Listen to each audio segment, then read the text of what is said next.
podcast, broadcasting to Harry Potter fans around the world for more than 11 years. Join Terrance Pinkston, Bailey Riddle, Luke Hogan, Gretchen Rush, and Alex Lohman as they take the wizarding world by storm. This is Hogwarts Radio. Stay classy, Hogwarts. This is Hogwarts Radio, episode 259 for April 5th, 2020. Hogwarts Radio is the official podcast for wizarding news from HPA&A and brought to you by Drawbridge Media, discussing all things Harry Potter, Fantastic Beasts, and the rest of the wizarding world. Catch up with previous episodes of the podcast wherever you're listening or by visiting hogwartsradio.com. Welcome to episode 259 of Hogwarts Radio. I'm Terrance Pinkston. I'm Bailey Riddle. I'm Luke Hogan. And I'm Alex Lohman. Hogwarts Radio can be found anywhere you get your podcasts online. It doesn't matter where you listen, just be sure to click subscribe and you'll have a new episode as soon as it's released. Hey, leave us a 5-star review wherever you're listening to let other people know what you think of the podcast. And follow us on Twitter, Facebook, and Instagram to stay up to date with the show. Finally, join the Unfoundables, an exclusive companion to the podcast. Get Unfound today at patreon.com/unfoundables. Well, thank you for social distancing with us once again. And it's been such a productive time for our podcast. Speaking of productivity and all that good stuff, has anyone had a chance to rewatch all the movies yet while we're on these stay-at-home orders? Not yet. There's so many things I want to get to do while I'm at home, and I've got a lot of things planned for rereading and rewatching, and Harry Potter is absolutely on my list of rewatchables right now. How about you, Alex? I have been following along with our fun watch parties. So to date, I've only rewatched Sorcerer's Stone.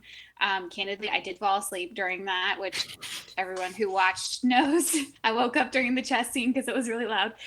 But I have been rereading. I am a couple of pages away from finishing Sorcerer's Stone, so it's been very nice to come home to Hogwarts.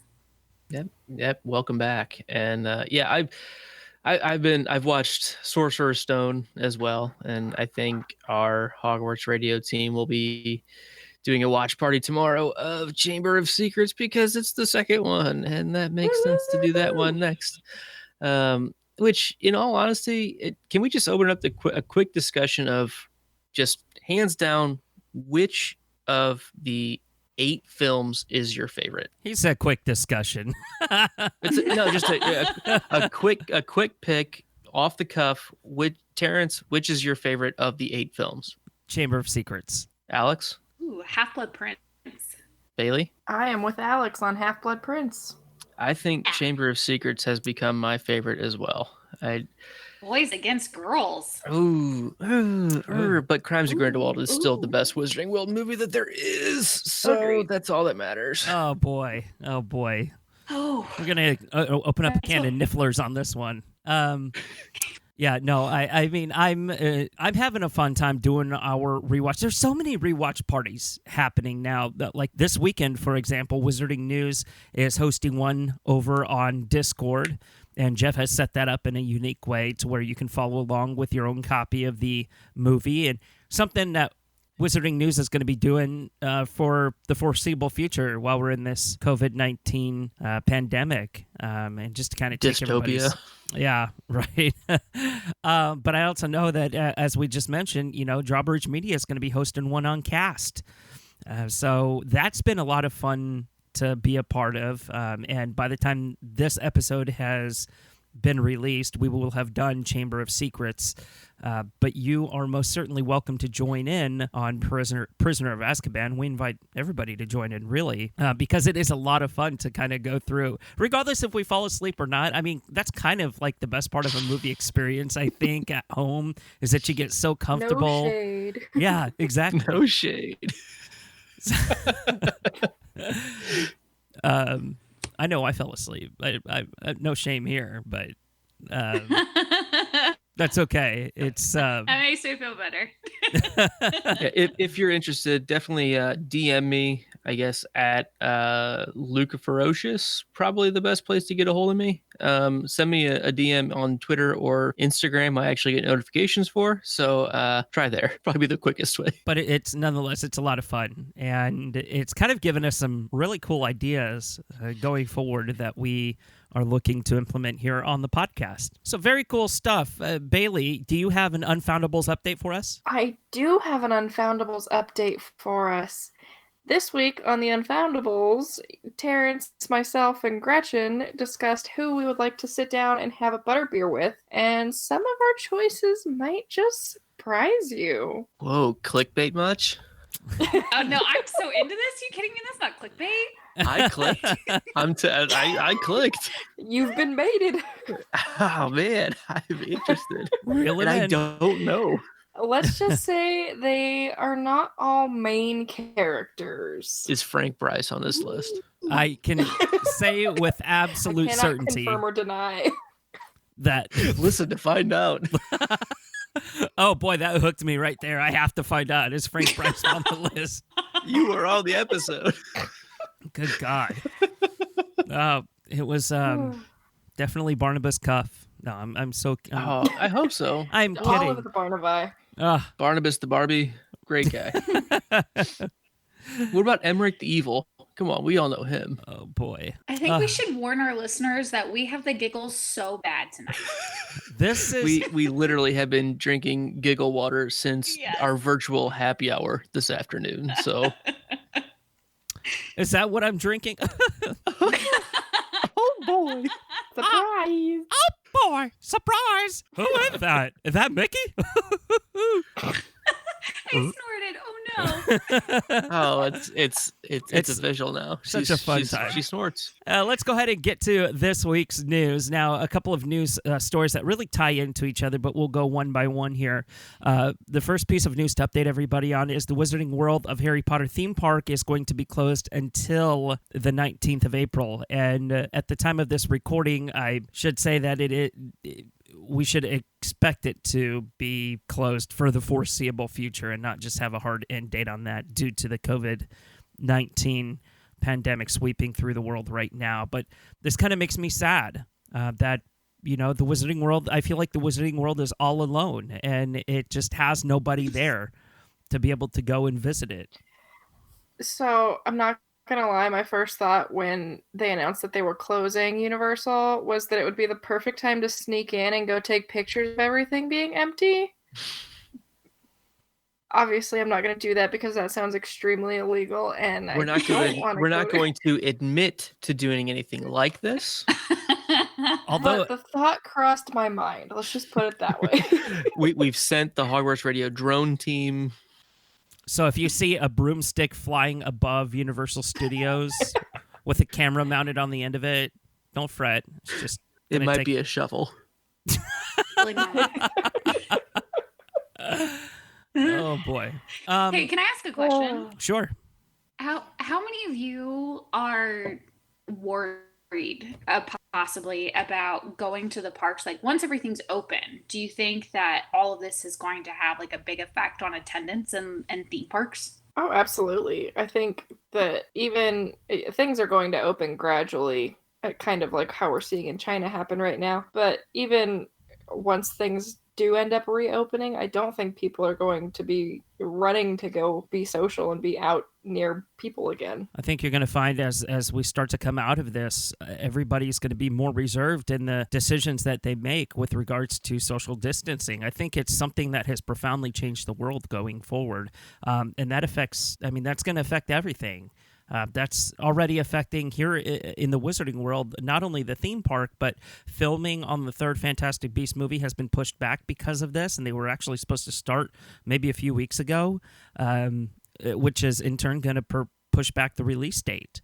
There's a lot of things that have been set in motion that have just really grinded to a stop because of what's been happening. Mm-hmm. Yeah, and like I'm not going to get too technical because this is not something I'm an expert on, but like the study of epidemiology, of the study of infections shows that like, hey, even when you get off that exponential curve of, infections over time, and it's more like new cases per case. It's not like it's an instantaneous, oh, now we're off the curve. You can have resurgences pretty easy. I think it's going to take some time for people to, and it probably should take some time for people to give it a chance to simmer down now, if you will. And it probably should.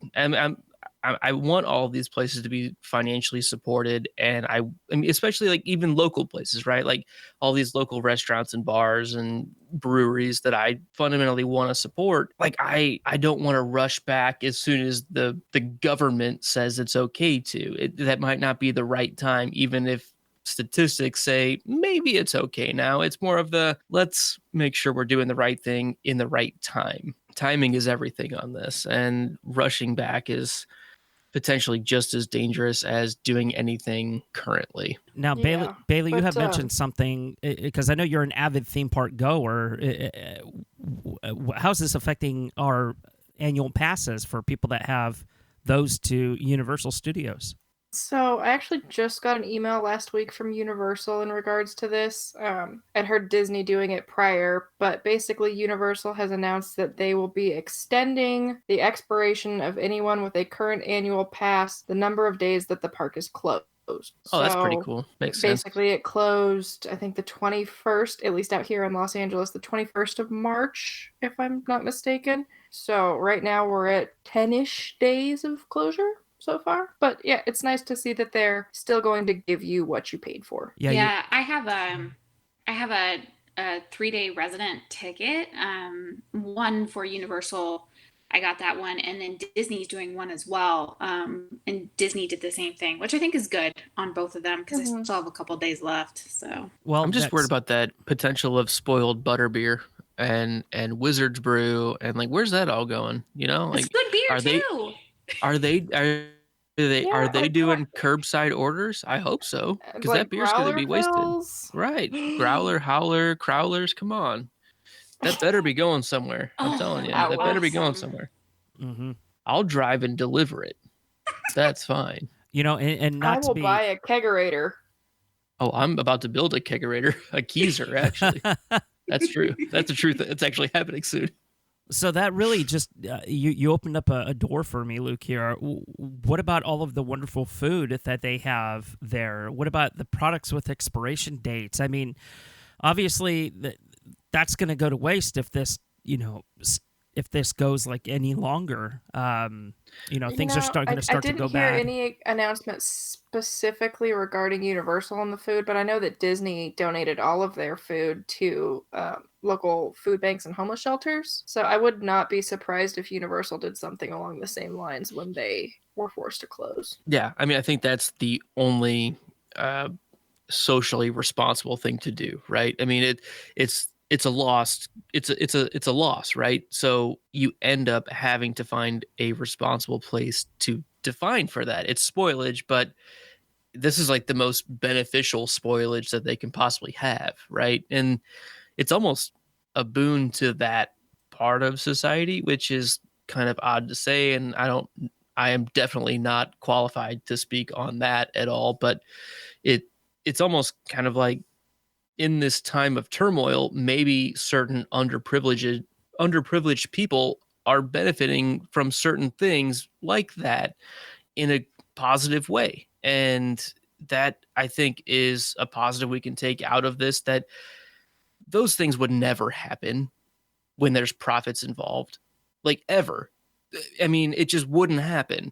But now those companies are forced into a place where they have to do what's, I would hope, this is my conscience, hoping that those things are happening left and right with all restaurants that can't sell the food that they've got in their freezers, that they can't sell day to day, and they're going to responsible outlets. Okay, moving on to the next news story. We have J.K. Rowling coming out of hiding and being more active on Twitter. And it started just a few days ago. But I want to ask, well, what does this mean? What is she doing? Why is she doing it? And after dividing the fandom with recent transphobic comments, is she attempting to sow the divide? Like, what is driving J.K. Rowling to jump back on Twitter. What would you say you're doing here? Well, you see, I can tell you exactly what Jo is doing. She's sitting at home. She has absolutely nothing to do, and she's going stir crazy. So just imagine how much more content we'll get from Jo by this time next month. So we're getting a real Harry Potter 8? The encyclopedia is finally coming.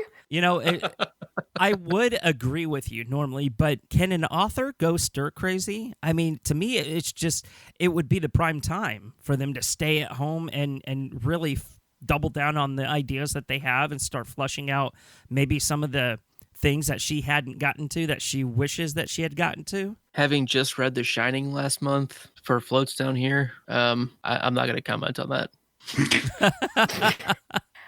I don't think that necessarily being home is like an author's ideal writing place. I've heard lots of authors who they can't work at home. They have to be in a coffee shop or they have to be in a park or whatnot. So for some, potentially, yes. But I mean, we know that Jo wrote Harry Potter in somewhat public places, at least. So perhaps that's her issue.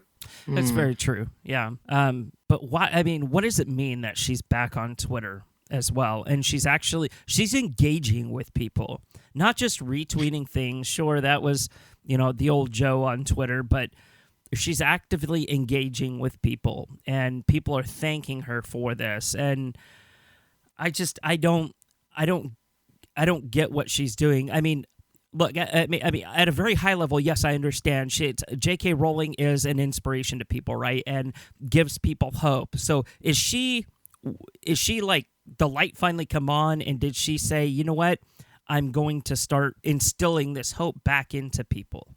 I think so, actually. And to your point, Terrance, about the direct interaction that she's had with people, I've noticed that she has been replying, she has been retweeting people like crazy, and her recent moves, which I know we're going to discuss pretty soon here on the podcast with audiobooks and whatnot.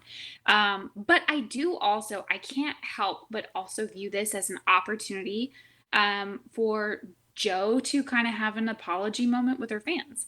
I do think she has a captive audience, and I think she has a moment where she can kind of redeem herself a little bit. And in my eyes, I'm still a little skeptical. That's my nature, but I am also really encouraged. Whatever the motive is, some of the things that she has responded to people with about kids reading Harry Potter for the first time, parents tweeting pictures of their kids getting through the third and fourth book, and she seems genuinely elated and delighted. And as a longtime fan, it kind of melted my heart a little bit. And I was like, you know what? Like, that's the Jo that I grew up loving. So whatever the motive is, I'm really excited. I'm really happy she's doing it. Is this the J.K. Rowling that we wish that we would have had a few, like last year or year before? Yep, 100%.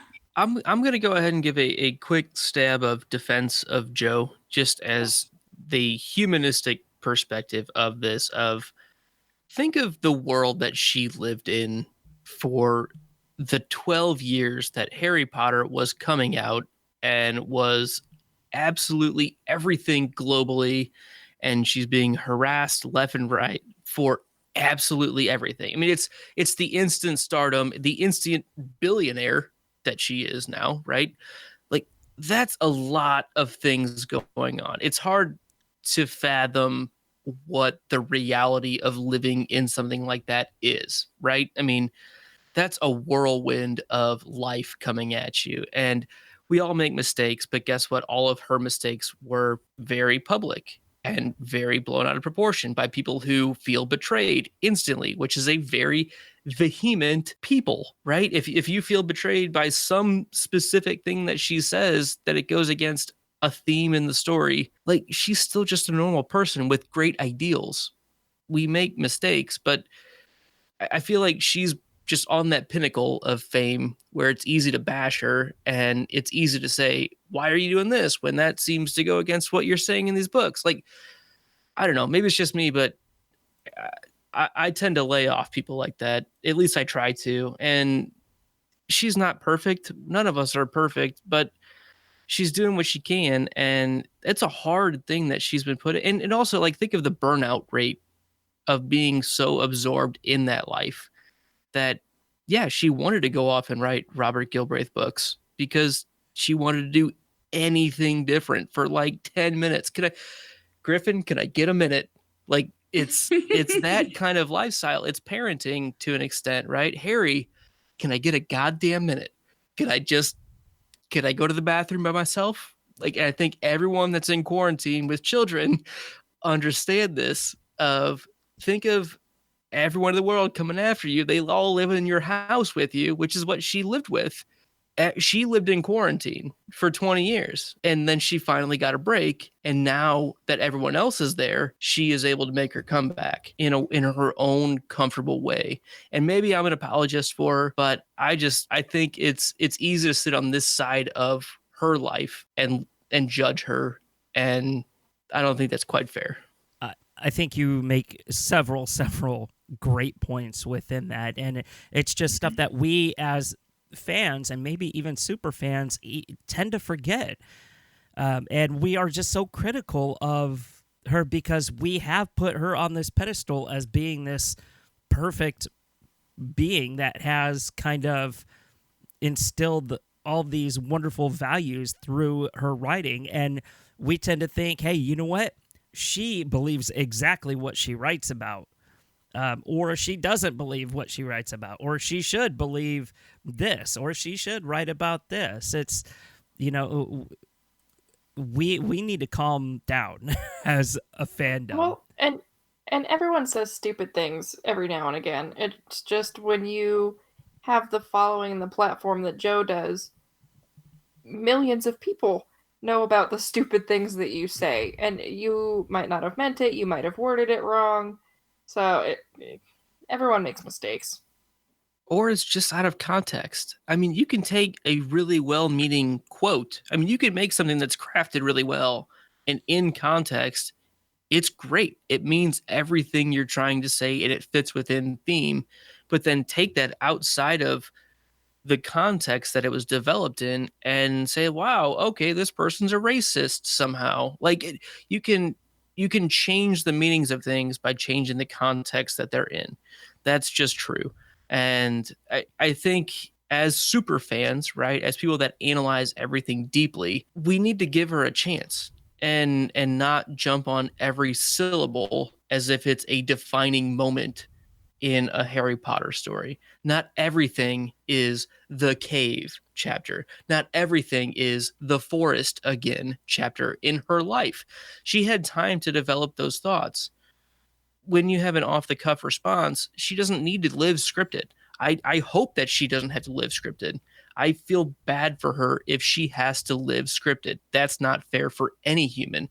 That's a slavery of a different kind, in my opinion. Is this J.K. Rowling's attempt to kind of sow the divide in the fandom because she recognizes that there is such a divide? And I mean, I'm not going to sugarcoat it at all. There's a huge divide within the fandom, and everybody has their own little factions. Everybody has their own beliefs and things like that. But is this Joe like kind of saying, okay, you know what? The world is in a time to need. Let's come back together like we did before, and then everything will be okay, because everything's okay as long as we're together. I think so. I really do. Whether she's doing it intentionally or if this is kind of the byproduct of her actions, I do think this is kind of her healing moment. And I agree 100% with a lot of the comments, both Luke and Bailey and Terrance, all that you've made. I do think there's, a power in dissent and calling out the things that we see, and what we do with it next, I think, is the defining moment of who you are. I don't know if we'll ever see an outright statement from Jo on the particular topic that she commented on that we're all referencing, but I do think her actions speak volumes right now. And her engagement with the fandom, her making moves to make Harry Potter accessible to a world that is hurting. And so as passionate as I am of an advocate on LGBTQ issues, I am also really proud of the steps that she has made. As a fan, I'm still looking for a statement. I don't know if I'll ever get it. But I do think her actions right now speak volumes, and I do want to give her credit for the actions that she's taken. And I do think she's trying to sow the divide with fans. Very well put. And even Gretchen has a kind of a thought just on the topic in general. And she says everyone could use a little more Potter in their lives right now. So that's actually so sweet. That's actually the start to her newest article that she had wrote over on MuggleNet. It says, so Wizarding World Digital has teamed up with Audible, Overdrive, Bloomsbury, and Scholastic to bring us more magic at home. And she goes through everything in her article. Very well written, very detailed article over on MuggleNet. She basically, the gist of it is J.K. Rowling, since she had given teachers permission to post videos of themselves reading the Potter books so that they can bring the stories to their students, it was the start of Harry Potter at home. And J.K. Rowling promised there would be more to come. So Audible has joined the Harry Potter at Home initiative by offering the audiobook of Harry Potter and the Harry Potter and the Philosopher's Stone for free. It's currently available in 6 languages: English, French, German, Italian, Japanese, and Spanish. And if you prefer Stephen Fry's version to Jim Dale's, you're in luck. Stephen Fry's recording of the book is the one available to English listeners. And Audible has released a plethora of other texts for children, teens, and young adults to enjoy during this time away from friends and teachers. Also, Wizarding World Digital is maintaining a Harry Potter at Home webpage, which will be updated with content designed to fight boredom, in quotes, including special contributions from Bloomsbury and Scholastic, nifty magical craft videos, teach your friends how to draw a Niffler, fun articles, quizzes, puzzles, and plenty more. End quote. Right now, you can find the sorting ceremony, quizzes, crosswords, and guides to assist those who are reading the books for the first time. Additionally, if you have access to Overdrive through your library, you can also borrow Harry Potter and the Philosopher's Stone ebook or audiobook, and patrons can access the book from local or school libraries that offer text through Overdrive, and the book will be available in over 20 languages. And finally, Wizarding World Digital has promised that this is only the beginning of what it will be offering. And go ahead and keep an eye on the Harry Potter at Home Hub for new content, and follow Wizarding World Digital on Facebook, Instagram, or Twitter for more updates. I'm excited that Harry Potter is more accessible digitally. I mean, we haven't had this kind of reach before, where everybody is able to have access to at least one of the books, and now we do. And I'm tempted to say that this is going to, I don't know for sure, but this will draw more listeners in, I think, more first-time readers, and attract a new generation who is using those tablets at home and, you know, the cell phones to keep busy and all that good stuff. This is going to attract that entire new generation to, you know, the Harry Potter stories. Yeah, I think I am really excited that they have made the first Harry Potter book available for audio and ebook downloads for people, because it's something to keep you busy in this trying time and really kind of help you escape to a new world. I'm most excited about our next story.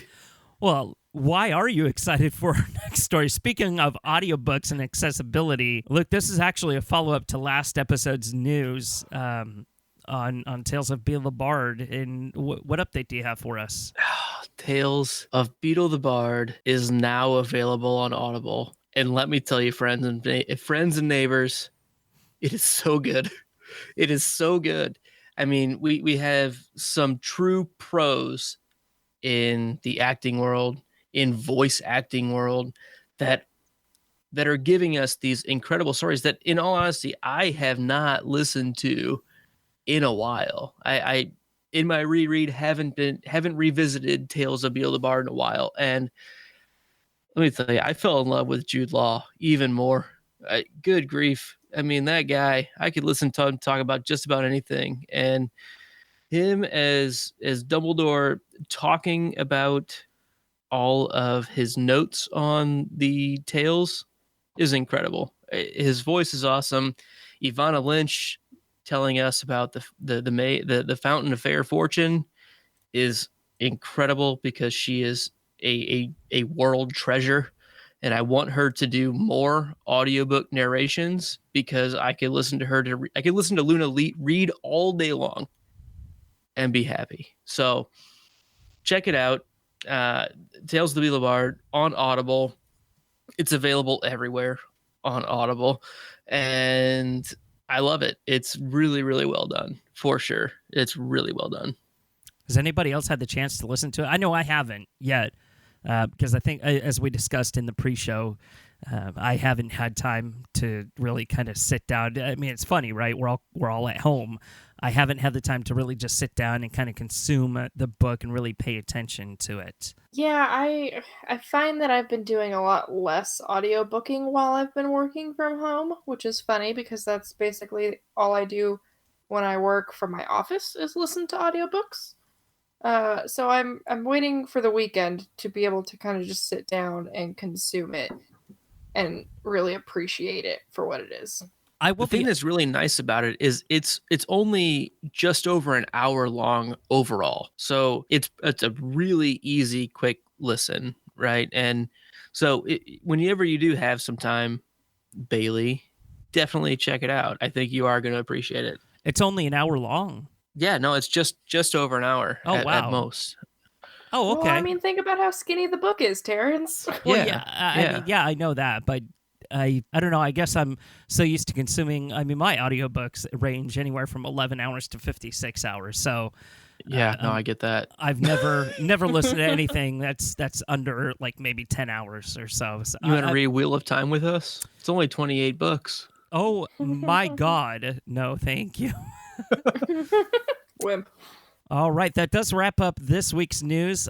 And this announcement that we have to you before we get to this week's discussion is something that I am very, very excited for personally. It's something that has been in the discussion for a while now. As most of you know, we took a break this fall after coming back from LeakyCon and this winter to kind of recharge our batteries and really plan for the future of Hogwarts Radio.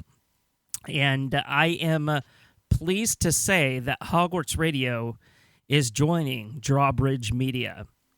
And you might know Drawbridge Media as the Podcast That Network. So, Luke, I can't tell you how excited I am to finally tell everybody about this. This is something that really needed to happen a long time ago, I feel, just because of the dynamic of the different shows that are offered and stuff like that. And it's just, I mean, it's wonderful to be a part of the Drawbridge Media family. Yeah, no, and obviously I've been on Hogwarts Radio for it's been almost 2 full years now. Mm-hmm. Is that right? Yeah. I think it's come. That sounds about right. Yeah, I think it's 2 full years now, and obviously we've had a pretty strong YouTube presence through our podcast that drinks and knows things. We've had some crossovers with Hogwarts Radio and the podcast that drinks and knows things while Game of Thrones was going on. But we've rebranded to be Drawbridge Media because, we celebrate all things imaginative and take our listeners either chapter by chapter or episode by episode or just generic conversations like we have here about everything involved in some of the best and most well-known book and TV series that are out there. That's what we're focused on. We dive into the mythical, fantastical, sometimes scary, but always wonder-filled worlds created by storytellers who make us fall from reality and emerge into something very real. And clearly J.K. Rowling falls into that quite well. It's easy to fall into her stories, right? And so at Drawbridge Media, we are focused on creativity, imagination, and storytelling. And there's nothing about Hogwarts Radio that doesn't fit that mold. And the relationships that we've built together and the overall identity that we've been working on creating as a unit here in this Hogwarts Radio team, it feels like a really natural fit to what what we've been doing over at the podcastthat.com as well. So I'm very glad that this is a merger, whatever you want to call it, happening, and I'm excited for what we can do together. Cheers. I will drink to that. Thank you so much. And cheers. It's wonderful to be a part of the Drawbridge Media family. So thank you for being so inviting and so welcoming. And we have some really cool artwork. Check it out. Yeah. A lot at youtube.com/Drawbridge Media. It's really easy to find. Subscribe there now. And a lot of cool things happening with Drawbridge Media, which is something that we've been working hard on, is our different projects over there and different new things to come. I mean, I'm not gonna speak for anything here, but there's just a lot of cool things in store. And I say that because I'm actively working on a project over there that hopefully soon you guys will be able to enjoy, along with Luke and Bailey. So cool stuff. Wonderful, wonderful, guys. Thank you so much. Okay, let's get to this week's discussion. And it's just a couple of questions I ran across online. And really, they range from number one, Harry becoming headmaster of Hogwarts, to Lavender Brown. So we'll talk a bit about those. Firstly, do we ever see Harry Potter becoming headmaster of Hogwarts at a later point in his life? No. Long story short, no. I think being headmaster would be like way too, I don't know, regimented or like structured for Harry, and he would make awful decisions when it comes to... I'm gonna also go ahead and say no, because I feel like there's so many roles that he just would want to break initially, but it just doesn't really mesh with like his badass aura vibe. I feel like he's more hands-on, so to speak. Those that do what's the expression? Those that cannot do teach. Yeah. Those that do. Those that can't teach. And those cannot teach don't do. Oh. Well, those that can't teach are lawyers. Is that what it was? Oh, pretty much. Yeah. Burn. Pretty much. Shot right at the chest, bud. Hopefully you don't need a criminal defense lawyer anytime soon. Well, I hope I don't. I really hope I don't. Well, I also hope you don't. But yeah, I feel like that expression, it fits very well here. I'll let Alex catch her breath for a moment here. I personally don't see Harry possessing the ability to become an administrator of any kind or an educator. Number one, he doesn't, as you were saying, Bailey, he doesn't possess the structure to be able to do it. He's quite literally too cool for school. Well, let's not go that far. Hang on. I don't see him having the patience to be able to deal with some of the situations that he would come across. We all know Harry's a hothead, and he jumps without looking a lot of times. So that's what I mean, he would get into a situation one time where he would have to be using a level head, and he wouldn't be able to. So, well, I don't disagree with what anyone said. I disagree with what everyone said. No, no, but I'm going to go ahead and play devil's advocate because someone has to. I don't like that game. And I think Harry's biggest attribute is his heart. He is a heart first person, which makes him an action first person sometimes, right? But guess what? When he's 60 years old, maybe he'll have tempered that a little bit. And he has a life experience that almost no one can top, right? So he's never going to have an ego problem with any students that are too cool for school. That's not going to be an issue. Hey, I have to go talk to Harry Potter about why I skipped class. Like, that's going to be a tough sell for the kid. At the end of the day, to me, his priorities are always in the right place. He might not be the number one person for academic focus, but he knows, growing up with Hermione, he knows how to put the people in place to take care of those problems. He knows how to find a McGonagall, right, to be his right-hand man or right-hand woman, to take care of the more minute details of running a school. There's a pretty big benefit to having someone like Harry Potter running the school. And I think when it comes down to it, his priorities are going to be about the kids. And I mean, I'm not saying he's the only one that would ever think that way, but I think he could manage it. He's got a skill set that could be translated into it with a little bit of training. Oh my God, Luke, while you were talking, I just had an epiphany. Did you just describe Harry Potter or Albus Dumbledore? I mean, they're essentially like the same people. So, I mean, everything that you just said, you can replace Harry Potter with Albus Dumbledore. And essentially you'll have, essentially what's ultimately going to end up happening is you're going to have another student like Harry Potter come along, that's going to have... And guess what? Who's going to be able to talk to that kid effectively? Somebody that's lived it. Exactly. Walked the walk. Talk the talk. Yeah. Carried a big stick. Walked the line. Spoke quietly. Oh, there's a Lost reference in there somewhere, but I can't say it. So, who do we think would win in a fight or in a duel? Voldemort or Grindelwald?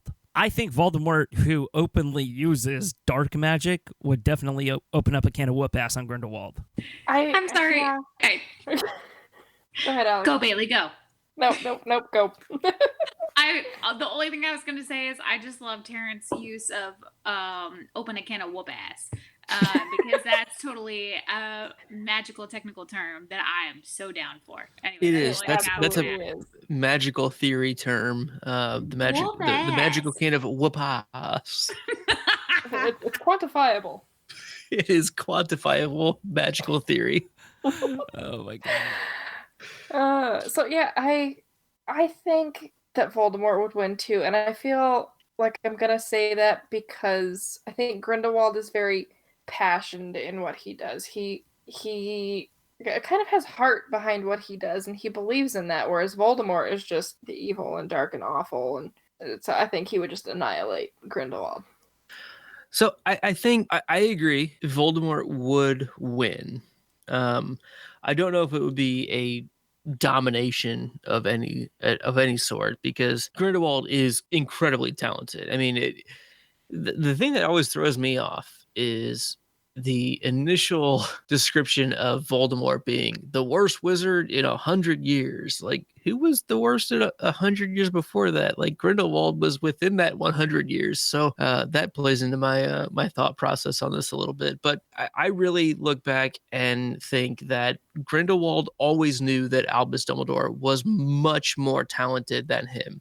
He was a very solid number 2, right? He is number 2 above everybody else, Grindelwald, but clearly knew that Albus Dumbledore was way better than him. At Voldemort and Albus Dumbledore, it was a pretty solid fight, and there's a lot of things that go into that as well, but I think they were much more evenly matched than Albus and Gellert Grindelwald. So I think Tom Riddle, because I will call him Tom, would beat Gellert Grindelwald. So defiant, not even using his. I will call him name. Tom, even on his birthday. My ancestor. Yeah, you and your podcasting name of Bailey Riddle, right? I've had so many people tell me that they think that's a fake name. It is, isn't it? I mean, come on. Sure. We'll go Maybe with she's that. just really good at asking questions. I don't know. But I tried to make funny. It did not work. Okay, next question. Very nice. How much? Very The nice. next question. Excellent. Okay, could you have Death Eaters from other Hogwarts houses? Alex, I'm looking at you, Hufflepuff. perhaps a Hufflepuff. Every Death one Eater. of them. Oh, please. It's an interesting question because the defining trait of a Hufflepuff is loyalty. Therefore, okay, all right, pipe down, Pipsqueak. So it's theoretically possible. That said, do you really see a happy-go-lucky Hufflepuff like hopping through the fields with a bunch of Voldemorts, like, and Death Eaters? I feel like we would probably be the first to be killed just because we would be kind of annoying in the context of a bunch of Death Eaters. I cannot get the image of Hufflepuffs hopping in a field with Voldemort out of my head. Yeah, it's fabulous. I mean, they're such good finders. Hippity hoppity Hufflepuffs, y'all. So good. Hippity hoppity Hufflepuffs. It is. I mean, it is that time of year, right? That's very, very true. Yeah. The Huffle Bunnies. Yeah. Babbity rabbities. I am very Beetle the Bard territory right now in my mindset. I'm going to have to agree with what Bailey's saying. No matter what house that you're from, you can always have a tendency to go down the dark path. I mean, it doesn't... Death Eaters aren't just limited to Gryffindors and Slytherins, or Ravenclaws even. It's that, anybody has the free will and the choice to be able to determine their own destiny, right? And that includes Hufflepuffs as well. That includes Puckwudgies and Thunderbirds and, everything else from... Thunderbirds? the schools of abroad. But I believe that, you can. I mean, you don't even have to be of a certain house to be to be a Death Eater. All right, next question. Lavender and brown. What a gross color combination. Is this foreshadowing to the way that her character was? What do we think? It had never crossed my mind until I read this, and now that I've read it, I can never unread it because yuck. That's all I have. Come on, purpley, light purpley brown. That could be all right. Why do people hit on brown so much? It sounds like a delightful lavender latte to me, so I don't know why it's like so awesome. Awful. Oh yeah, they're the best. Basic. Hello. I guess I'm showing my true colors. Oh my god. And we're going there. Go home.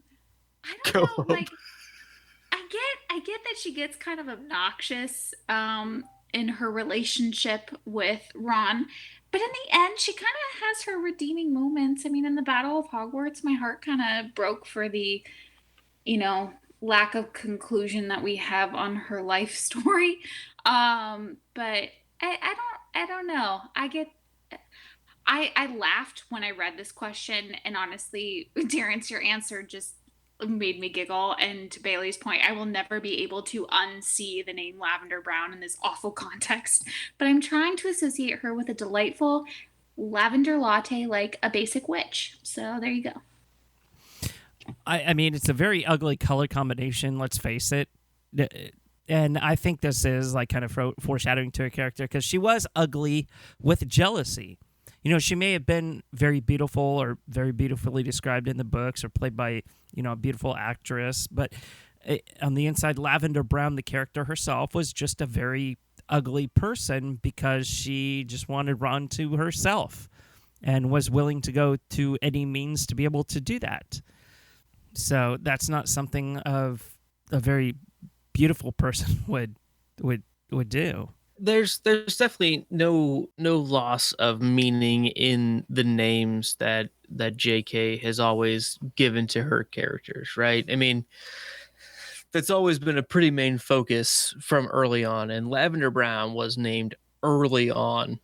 Book 1, that was a name that we knew. We didn't necessarily know the character, but it was a character that was there in their year in Gryffindor from the get-go.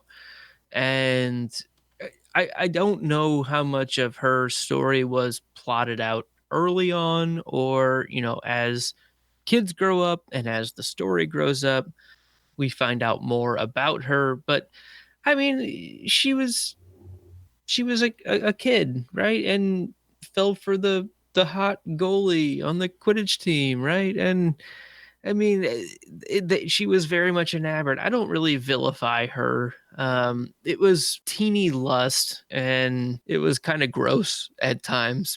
But I feel like everyone's been there to an extent at one point of being enamored with somebody and just falling head over heels with somebody that maybe it's not going to work out. And guess what? It's probably not going to work out.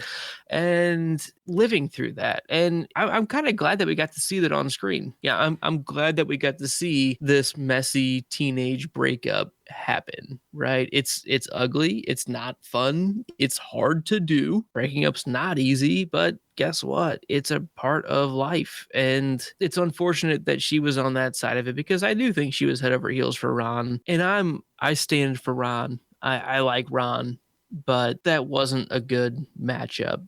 It just wasn't, because, well, I say that, but we don't really know much about her. Maybe it was. Maybe it was perfect. I don't know. Who knows?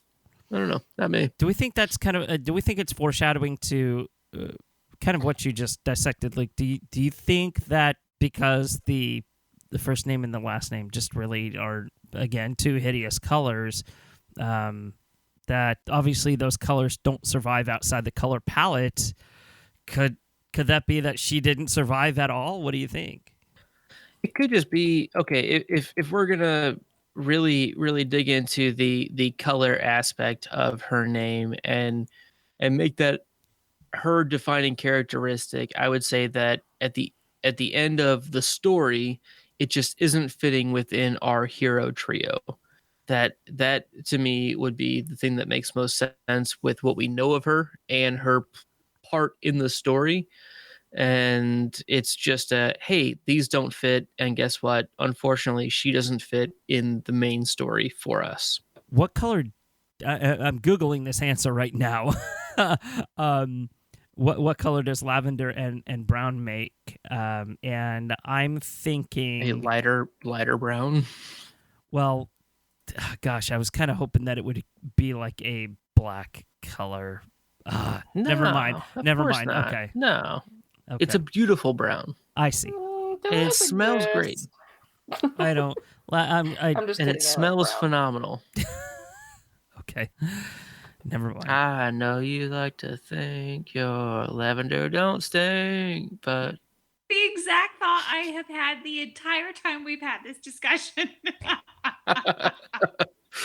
Okay, so let's move on to our final question here. It centers around what kind of magic was Tom Riddle doing before Hogwarts? And maybe this will fall into the same line of magic that Harry did before Hogwarts, but I really want to focus on the aspect of Tom here. And it was just really, I don't know if there's a name for it. It's obviously something he couldn't control, right? Or could he just make himself do things at will? So I don't know who Will is, but I feel like Tom Riddle was controlling things much more effectively than Harry was by the time they were that age, and he was doing things actively to control the children around him, and Harry had no inkling that what I've always termed on Must Not Be Named is stress-driven magic, the internal self-preservation type magic that Harry displays seems to just be something that's inherently protecting him. I feel like that has always been different than what we learn Tom Riddle was able to do in childhood, of manipulating people and actively making things happen around him. I look at them slightly differently, and some of that is just Tom Riddle's innate ability as a wizard. All right, very well put, Luke. Thank you so much for that. And let's move on to our next segment here, The Smells of Hogwarts. It is a listener favorite of the podcast. And today we're going to talk about what the astronomy tower would smell like. So anybody have an initial thought here before I steal it from everybody else? Fresh air and like, I don't know, metallic like instruments, like that metallic tang. Like new car smell? No, Fresh like, air? I don't know, almost like rusting old like metal instruments, like the things that you use when you do astronomy. For lack of eloquent words. Yeah. That smells like the things you use when you do astronomy. Yeah, no, I could put my finger right on that, or my nose. I can put my nose. I follow my nose wherever it goes. You call me Toucan Sam. I think it smells like Pikes Peak, thin air. Is that too literal for you, Alex? Am I in trouble again? Yeah. I honestly was going to go for the super like hippy dippy answer and say that there's probably a lingering smell of like incense for sure. I don't know why. I get a vibe. Well, I'm feeling vibes. That's the same thing that I had thought, Alex, but I thought more of like a sweet cake incense, maybe, if there is a thing such as cake incense. I don't know. Or maybe like a Glade plug-in, like Island Coconut or something. Like I don't know. Something sweet, definitely. And it's completely opposite of what Bailey was just saying with, it would smell like astronomy things, which thank God I wouldn't want it to smell like the potions dungeon or anything like that, but good stuff. I feel like there's a better chance of it smelling just like night air and metallic instruments than flowery things to me. Yeah, I don't see people bringing like scented things up into the astronomy tower. Now, if we were talking about like Trelawney's office. Oh my God. I mean, and we're also there at night, right? I mean, so we don't have sunlight beating down on things. We don't have things being as scentiferous, for a vocabulary word usage for us, but things aren't as smellifological at night as they are in the morning, right? I mean, when the air is cooler, the scents are weakened. They're a little bit dampened. They're not quite the same as they are at, say, 10 a.m. and the sun's coming out and they're warming things up. That makes things much more aromatic. And you're going to smell those things from the greenhouses, especially greenhouse 3, which is dangerous. Be careful. Tread carefully. I was thinking, okay, so now that you had said that with, like you not being able to smell things good at night, I'm going to have to disagree, because I think as you take away one sense, in the sense of sight at night, right, we can't really see too well in the dark, that your other senses are kind of honed in a little bit more. So you might smell things a little bit stronger in the astronomy tower or in, darker places than what you would normally. Like it's more sharpened, it's fine-tuned. I just thought of the perfect one. Have you guys ever been on Soarin' in Disney? Yes. Okay. Heck yes, my favorite. So I think the orange field. Yeah, it smells really, really good. But I'm thinking kind of like that sense, like you're flying over the Neuschwanstein Castle in Germany, and that smell just kind of hitting you in the face of that like fresh mountain air. I'm kind of getting that kind of a vibe for the astronomy tower. I don't know why. Well, Bailey, have you been on Soarin' Over the World? Because I know you've been on Soarin' Over California. The last time I went, World? No, I've not been to the one at Disney World, and even the last time I went to California Adventure was 2002. Oh, wow. Holy cow. Wow. 18 years ago. Dating the podcast. I was a little one. Wow. Well, because I was going to say there are different scents on the one in California, but I have been on both, so I know the exact scent that you're talking about, Terrance. And I highly agree. And this is where I feel like there's a division here on the podcast where there are some super creative types, Terrance and myself, and then there is the Ravenclaw who has to be literal about like D all of the above, which we all know is Luke, and Luke's got to be like really technical about it. And there's like the correct answer. There's this McGonagall voice in my head that's always like, "Ooh, -5 points for Ravenclaw. That was not creative." Except that she is like the most logical character in the book. She is the most Ravenclaw teacher we've ever seen. To be fair, she's not. Mic drop. Let's move on to our next segment here, and this is the story game. Now, I'm going to throw out a passage from Fantastic Beasts: The Crimes of Grindelwald's screenplay, and the object is to keep going, and yeah, that's pretty much it. So the passage starts at page 241 on the original screenplay of Fantastic Beasts: The Crimes of Grindelwald, and it starts with, "She flings her arms around his neck." Queenie, reading his mind. "Oh, honey, I'm so sorry. I never should have done it. I love you so much." Jacob, "And you know that I love you, right?" Queenie, "Yeah." Jacob, "Good. Now let's get the hell out of here." Well, I think then Queenie is going to tell Jacob that she did not mean to wash his white shirts with all of her red dresses, and that she's so very sorry for turning them all pink. Oh, and clearly Jacob is gonna say, "Well, how was I supposed to know? I'm just a muggle from America. We don't have washing machines yet. It's the 1920s." To which Queenie lovingly replies that she will show him the future and that everything will be fine. In the meantime, she is plotting her spells to not only advance his knowledge, but fall more deeply in love with her, even though deep down in his spirits, he is resistant to it.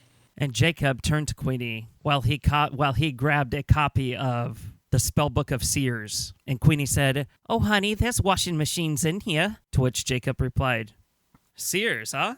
This could be a catchy thing." And then Jacob plotted how to open up his own appliance store so that one day his descendants would be very, very successful. All right, listen, honey. We're going to have lawnmowers. We're going to have ovens. We're going to have microwaves. We're going to have it all. We're going to have everyone be a baker at their own home. And turning into a rather curmudgeon New Yorker, Jacob then also says, "We're going to have a section just for the donuts because I can't forget my bacon roots." Jacob then said, "I have a great idea. We'll call it Kenmore, and the washing machine will be called Whirlpool because it looks like a pool that has a whirl in it, and the whirl goes clockwise." And so the first two appliance names of Sears were thus created. And that's how you play next slide. That is the story game. Oh my God. I did not expect us to go full-blown Sears on that one. Do you know they used to sell houses? They used to show up on trains with your house. Yeah. They would bring all of the supplies of your entire house to your town and then build your house. That's what happened. They sold houses. Happened. There it is. Ravenclaw. Out. Mic drop. Before we get out of here today, we're going to play Avada Kedavra, Amortentia, Imperio, and we'll just go in order here. I'll give to Bailey. Bailey, you'll give to Luke. Luke, you'll give to Alex. And Alex, please do not give me any animals or plants. The first one. Give him all the animals and plants. Oh, my God. Best of luck. All right, Bailey, your three are Victor Crumb, Ronald Weasley, and Minerva McGonagall. Well, I'm going to Avada Kedavra, the Bulgarian bonbon, Victor Crumb. Bonbon. What are you talking about? The Bulgarian bonbon. I don't know why I'm still stuck in this accent. I'm going to Imperio Ron to, I don't know, convince Hermione to go get some books for me. That's what's going to happen. That's a great use of Ron. Let's go ahead and always good for. That might be Ron's best potential. I love Ron, but he might peak there. And then that obviously leaves McGonagall for Amortentia because McGonagall's a boss. True story. Absolutely. Yeah. Absolutely. Oh, okay. I didn't prepare for this, so we're just gonna wing it. Luke, are you ready? Always. Every minute of my life.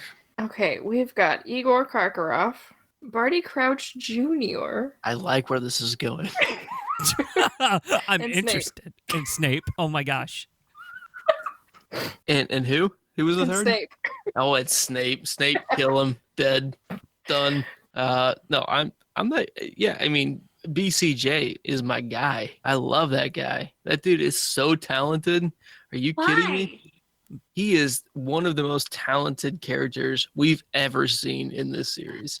He makes my skin crawl. He is the best. So good at being bad. Oh my gosh, we could talk about this for hours, but like, okay, so I have to put a pin in this. BCJ is one of the most underratedly well-written characters because how many times do you read book 4 and you think of Mad Eye Moody as Bad Eye Moody? Bad Eye Moody. Who the hell is Bad Eye Moody? But like, it's obviously so it's Barty well Crouch done. Moody. Oh, it's so well done. Barty Crouch Jr. to sell that role to even Albus Dumbledore throughout an entire year. I mean, come on, that's talent. I mean, come on. That's where I'm at with him. After doing a chapter by chapter review of him without being able to talk about him, I've got a huge respect for him.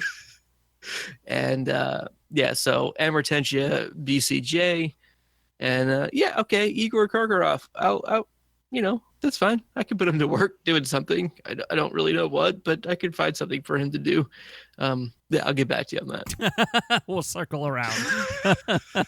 Alex, you showed a lot of dissent for my choice there, so I'm going to give you your options. Are you ready?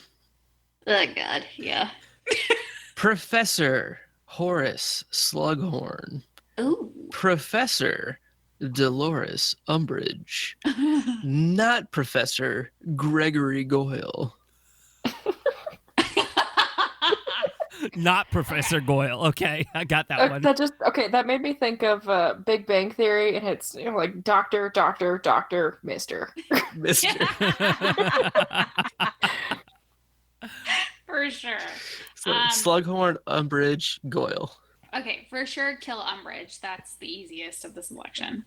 I would Imperio Goyle to just do absurd things to make up for all the stupid evil things he and his lineage have ever done. And I would for sure... What? Cupcakes, fall asleep. Yeah. Just be a goob. Just be his natural self. I wouldn't have to do much on that front. Not complicated magic. And then I would for sure Amortentia Professor Slughorn. He is well connected. He is very brilliant. He also has some really redeeming qualities towards the end when she gets past his selfishness and his ego. And he is a character that I do adore by the end of the series. So that's what I would do. I'm loving the networking aspect use of Slughorn. That's pretty cool. Like turn Slughorn's like charm on himself, let him, because that's what he does with people. It's the responsible choice. Yeah. Yeah, he could be my arm candy. Thank you very much. There you He's go. been using everyone else to be his little shelf candy. You could be my arm candy, buddy. Come on. So yeah. All right. T, you ready for it? I'm ready. Okay.